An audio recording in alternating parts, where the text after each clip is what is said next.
అందరికీ నమస్తే అండి. మనం కొద్ది రోజుల నుంచి చూస్తూనే ఉన్నాము. అఘోరి అని ముసుగేసుకొని జనాలని మాయ మాటలు చెప్తూ నమ్మిస్తూ నేను అది ఇది అని ఏది తను చెప్పిన దాంట్లో ఏదో ఒక క్లారిటీ కూడా లేదు.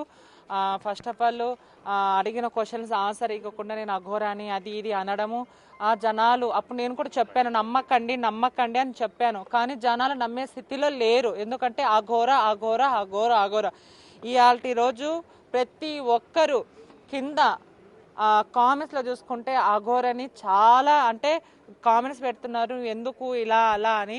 సో నిజంగా ఒక ట్రాన్స్జెండర్ పరువు తీస్తున్నాడు ఇట్లా అఘోర వేషం వేసుకొని, అలాగే ఒక అఘోర వేషం వేసుకొని అఘోర పరువు తీస్తున్నారు, నాగసాధులు పరువు తీస్తున్నారు, ప్రతి ఒక్క కమ్యూనిటీ పరువు తీస్తున్నారు. ముఖ్యంగా హిందూ పేరు అడ్డం పెట్టుకొని హిందూ పరువు తీస్తున్నారు.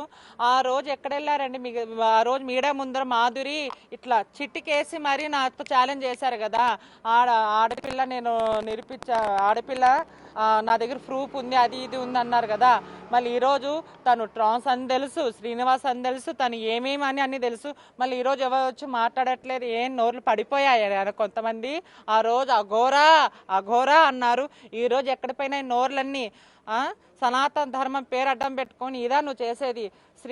శ్రీనివాసుగా నువ్వు ఎంతమంది అమ్మాయిలని మోసం చేసినా మేము క్షమించను, ఊరికనే ఉండేది లేదు. నువ్వు ఎక్కడున్నా కానీ నీకు శిక్ష పడాల్సింది. ఆడపిల్లలకు న్యాయం ఆడపిల్లలకు రక్షణగా ఉంటారంటే నువ్వేం చేస్తున్నావు?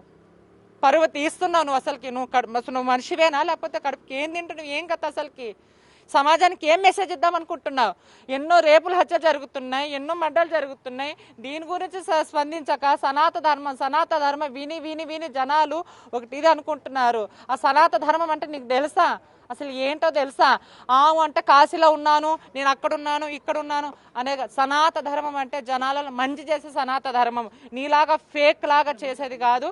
ఆడపిల్లలకి న్యాయం చేద్దాం అంతే అండి. ఓకే.